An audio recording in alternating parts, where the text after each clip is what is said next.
Hi hello నమస్తే welcome to plus TV. నేను మీ Alankrita. So రీసెంట్గా షర్మిల గారు చేసిన కామెంట్స్లో అయితే చాలామంది అవాక్ అవుతున్నారు.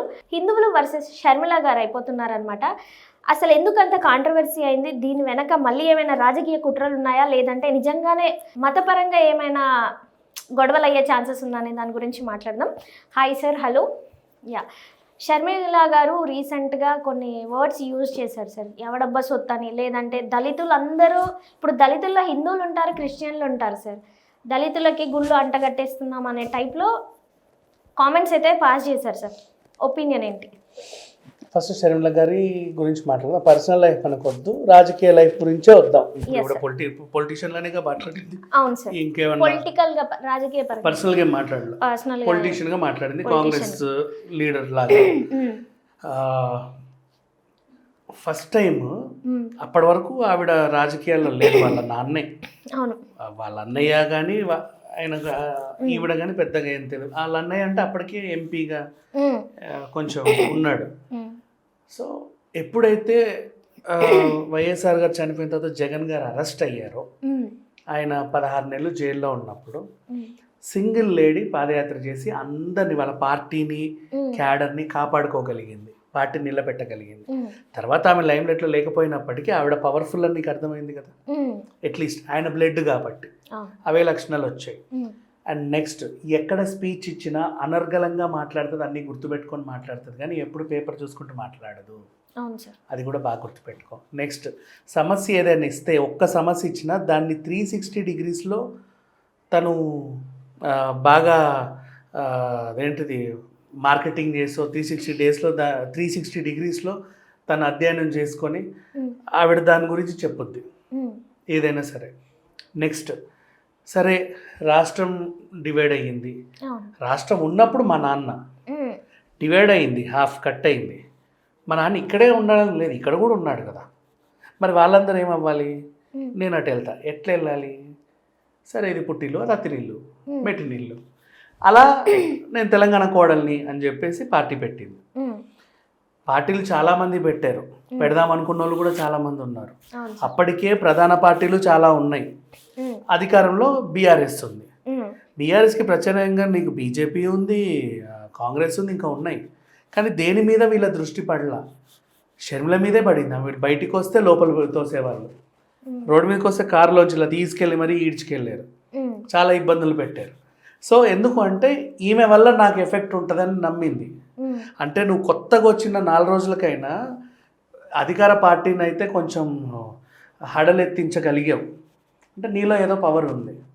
సరే, ఇక్కడ నుంచి పార్టీ తీసేసి తర్వాత అక్కడికి వెళ్ళి కాంగ్రెస్లో చేరిన తర్వాత అయినా ఇప్పుడు కాంగ్రెస్ పార్టీకి అధ్యక్షురాలిగా ఏపీలో తిరుగుతూ ఉంది, మాట్లాడుతూ ఉంది. ఏం మాట్లాడుతుంది? ఒక అధికార పార్టీ ఏదన్నా చేస్తే ప్రతిపక్ష పార్టీ దాన్ని ఖచ్చితంగా అపోజ్ చేస్తుంది, కానీ క్వశ్చన్ చేయదు. అపోజ్ అంటే నువ్వు ఏం చేసినా మేము ఖండిస్తున్నాం అంటారు అంతే, ఊరికి ఏదో ఒక రీజన్ చెప్పేసి. బట్ దాన్ని బాగా అధ్యయనం చేసి మీకు డిబేట్లో కూర్చోదు. కానీ Sharmila can do that. Such a decent politician. నేను ఈ మధ్య కాలంలో చూసిన తర్వాత నాకు బాగా అర్థమైనటువంటి వ్యక్తి ఏంటంటే షర్మిల గారు such a powerful and decent down to earth politician. పొలిటికల్గా అంటే మొన్న వర్షాలు పడ్డ తర్వాత రైతుల దగ్గరికి వెళ్ళి వాళ్ళ సమస్యలు తెలుసుకుంది, వాళ్ళ అబ్బాయిని కూడా తీసుకెళ్ళి. ఆవిడ ఎందుకు తెలుసుకుంది అంటే, ఇప్పుడంటే వర్షాల వల్ల ఏదో పంట నష్టమో లాభమో ఏదో అయ్యింది, ఫ్యూచర్లో వేటి రేట్లు పెరుగుతాయి, అప్పుడు ఏమవుతుంది, దీని ఎఫెక్ట్ ఎక్కడెక్కడ ఉంటుంది, అవన్నీ కూడా లోతుగా అధ్యయనం చేసుకొని వచ్చింది. అది పక్కన పెడితే ఇప్పుడు ఈవిడ మాట్లాడిన మాట ఏంటంటే, ఒక అంశం, దళిత వాడల్లో 5,000కు పైగా గుళ్ళు కట్టిస్తామని ఒక ప్రకటన వస్తే ఆ ప్రకటనకి ఈవిడ అపోజ్ చేసింది. దళిత వాడల్లో 5,000 గుళ్ళు పెడుతున్నావు, దానివల్ల లాభం ఏంటి అని అడిగింది. ఇప్పుడు నీకేమనిపిస్తుంది చెప్పు, దానివల్ల లాభం ఏంటి? గుళ్ళ వల్ల లాభాలు ఎలా వెతుకుంటాం సార్? అంటే దళిత వాడలు అంటే పేదవాడలు సార్. ఇప్పుడు నాదేంటంటే డౌట్, గుళ్ళ ఇప్పుడు అక్కడ పాయింట్ దళిత అని మాట్లాడాల్సిన పని లేదు కదా. లేదు, దళిత వాడల్లోనే వీళ్ళు ప్రకటించారు. కానీ దళితులు అంటే ఎవరు? పోనీ వీళ్ళ హస్బెండ్ సైడ్ కానీ వీళ్ళ ఫ్యామిలీ అంతా కూడా క్రిస్టియానిటీలో ఎవరైనా ఉంటారు. అంటే ఉంటారు, అటు ఉంటారు ఇటు ఉంటారు, కానీ వీళ్ళు ఎక్కువ క్రిస్టియానిటీని ముందుకు తోస్తున్నారు అనేది. కాదు కదా, యాక్చువల్గా వాళ్ళు క్రిస్టియన్స్ కాబట్టి అది పోర్ట్రే అయింది. యాక్చువల్గా ఏంటంటే దళిత వాడాలంటే పేదవాడలు, పేదవాళ్ళు ఉంటారు. పేదవాళ్ళు ఉన్న చోట ఏంటి, ఎలాంటి ఫెసిలిటీస్ ఉండవు. ఎక్కడ పడితే అక్కడ చెత్త ఉంటుంది, ఈగలు ఉంటాయి, దోమలు ఉంటాయి, వర్షం పడితే నీళ్ళు వస్తాయి, పైనుంచి కురుస్తాయి, వాష్రూమ్ సరిగ్గా ఉండవు, ఎక్కడ పడితే అక్కడ వెళ్తారు. అండ్ మున్సిపాలిటీ వాళ్ళు ఉండరు క్లీన్ చేయడానికి, చెత్త ఎప్పుడో వాళ్ళే చేసుకోవాలి. అండ్ వాళ్ళ పిల్లలు కూడా బయటికి వెళ్ళి అక్కడక్కడ తిరుగుతూ ఉంటారు. వాళ్ళకి ఏమైనా ఈగల దోమలు కుడుతూ ఉంటాయి, అక్కడే కుక్కలు తిరుగుతూ ఉంటాయి, వీధి కుక్కలు, అక్కడే వీధి పందులు తిరుగుతూ ఉంటాయి. మీకు అర్థమవుతుందా? పేద లైన్స్ ఎటు పడితే అటు హౌసెస్ ఉంటాయి, ఒక పర్టికులర్ సిస్టమేటిక్ గేమ్ ఉండవు. నీళ్ళు అటేటో ఉంటే వాడి ఇల్లు అటేటో ఉంటుంది, ఎటేటో ఉంటుంది. అంటే షఫ్లింగ్ హౌసెస్ ఉంటాయి. ఎవడికి నచ్చినట్టు వాడి బౌండరీస్ వాడు వేసుకుంటాడు.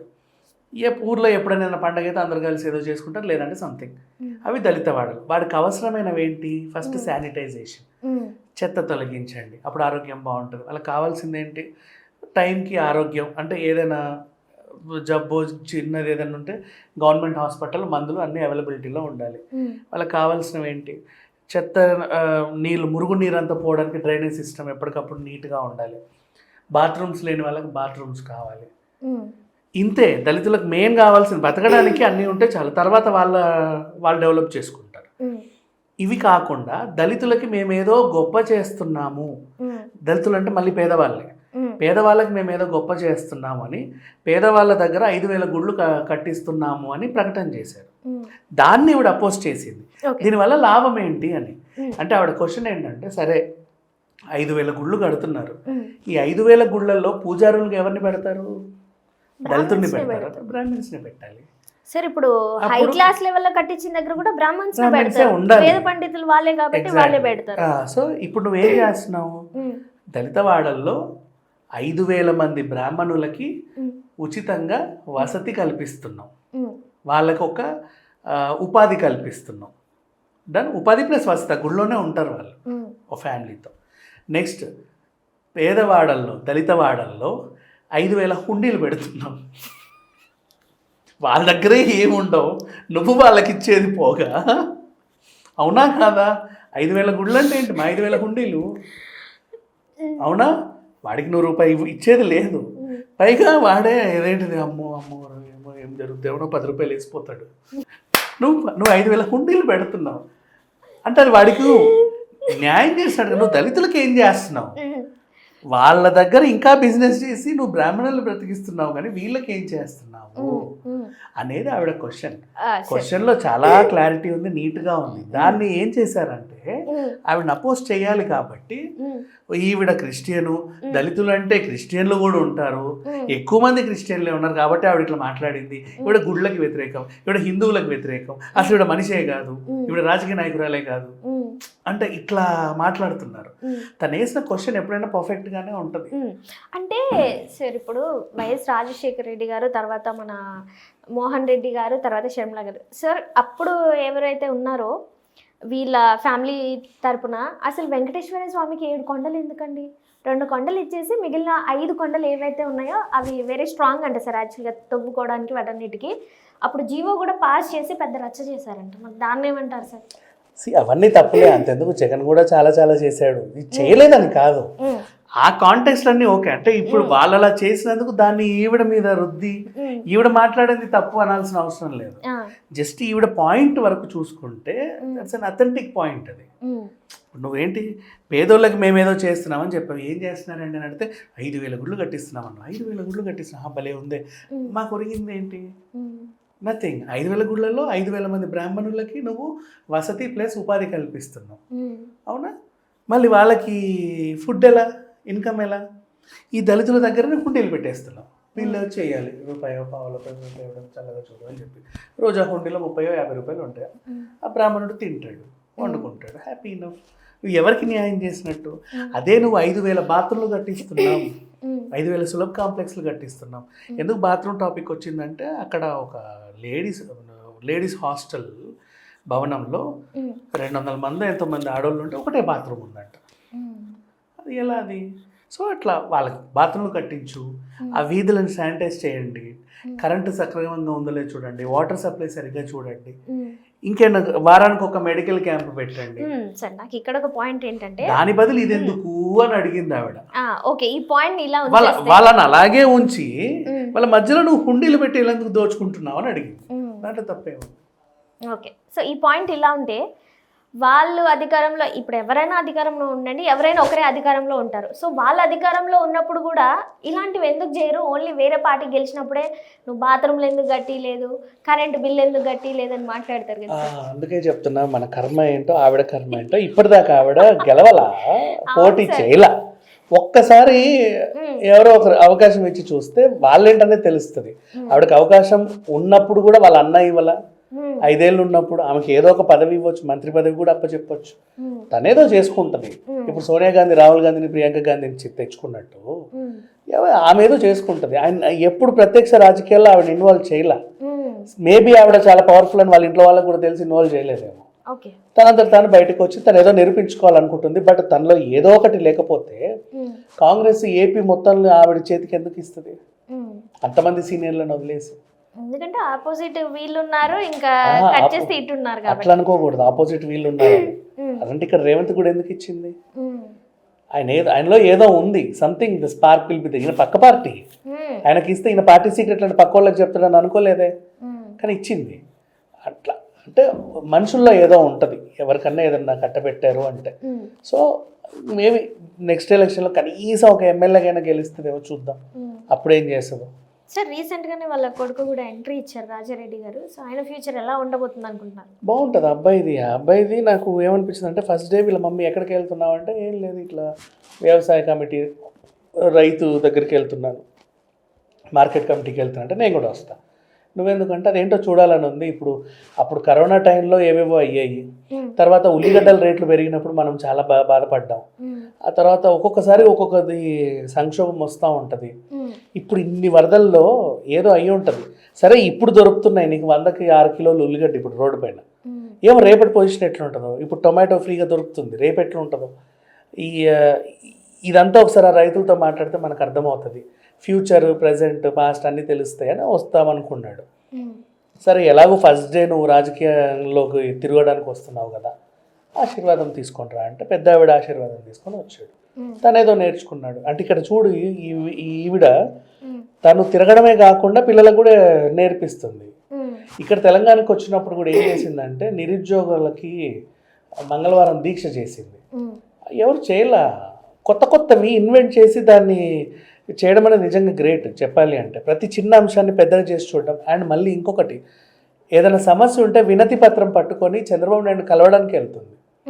ఇలా ఎవరు చేస్తారు అంటే, ఫస్ట్ ప్రాబ్లం వచ్చింది. ఇప్పుడు మొన్న వ్యవసాయ రైతుల గురించి కూడా ప్రాబ్లం వచ్చింది, నీ ప్రాబ్లమ్స్ అన్నీ పేపర్లో పెట్టావు, వాళ్ళ తరఫున ముఖ్యమంత్రిని కలవడానికి వెళ్ళావు. వాళ్ళు ఒకవేళ న్యాయం జరగకపోతే అప్పుడు రాస్తారు ఒకళ్ళు ధర్నాలు వాటెవర్. అది పర్ఫెక్ట్ అపోజిషన్ అంటే ఆవిడ చేస్తుంది, అది గమనిస్తున్నారు. అంతేగాని ఇప్పుడు వేరే పార్టీ వాళ్ళు ఉన్నారు, ఊరికే మేము ఇది చేసినట్టు నీ మొహం ఏం చేసేవాళ్ళు కూర్చో అన్నట్టు ఏదో అనేస్తారు. అది కాదు. ప్రజల దగ్గరికి వెళ్ళాలి, సమస్యలు తెలుసుకోవాలి. ఆ సమస్యలకి నేను కనీసం మీ తరఫున నేను పోరాడతానని ఒక భరోసా ఇవ్వాలి. అట్లీస్ట్ అక్కడ నివేదిక సమర్పించగలగాలి. ఆయన దాన్ని చదివి నేను పరిష్కరిస్తానమ్మా కొన్ని నెలల్లో అని ఒక మాట అట్లీస్ట్ తీసుకోగలగాలి. అన్ని నెలల్లో నీ సమస్య పరిష్కారం కాకపోతే నువ్వు ఫైట్ చేయగలగాలి, సాధించగలగాలి. అది పర్ఫెక్ట్ పొలిటీషియన్. రాజశేఖర్ రెడ్డి గారు అలా ఉన్నారు కాబట్టి ఈవిడకి అలవాట్లన్నీ వచ్చినట్టున్నాయి. ఓకే, సో మనం చాలా వరకు అంటే జనాల్లో చూసుకున్నా ఏదైనా మతపరంగా కానీ దేవుడి పరంగా కానీ వచ్చినప్పుడు దాన్ని రాజకీయం చేస్తున్నారే అనుకుంటారు తప్పితే, ఎవరేం చేసినా దాన్ని లోతుగా ఇలా తీసుకోరు. జనరల్గా మన మైండ్ సెట్ నీట్గా ఆలోచించుమా. ఆవిడ అంటే దాంట్లో తప్పేం లేదు. ఏ మతం గురించి మాట్లాడలే ఆవిడ, ఇంకో మతాన్ని కూడా కించపరచలా. ఏదో చేస్తానన్నావు, దాని బదులు ఇంకోటి చేయొచ్చు కదా. నువ్వు చేసే దాని వల్ల అడిషనల్ నష్టం ఉంది కానీ లాభం ఎవరికి ఉంది? అండ్ ఇంకెవరికో లాభాలు చేకూరుతున్నాయి కానీ వీళ్ళకి వచ్చిన లాభం ఏంటి అని ఆవిడ అడుగుతుంది. Thank you.